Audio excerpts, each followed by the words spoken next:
دعوت حلیم کا سلسلہ شروع ہو گیا۔ اس وقت بھی ہم ہمارے ایک دوست اور سینئر رپورٹر اور لکھنے والے اچھے دوست عمیر علی انجن، جو کہ نظریاتی گروپ کے چیئرمین بھی ہیں، ان کے یہاں بیٹھے ہیں۔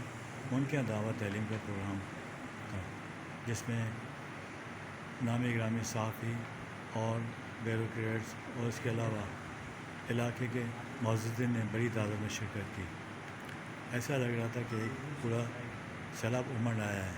صبح انہوں نے تقریباً 10 بجے دعوت علم کا پروگرام شروع کیا تھا اور شام 6 بجے تک یہ پروگرام جاری رہے گا۔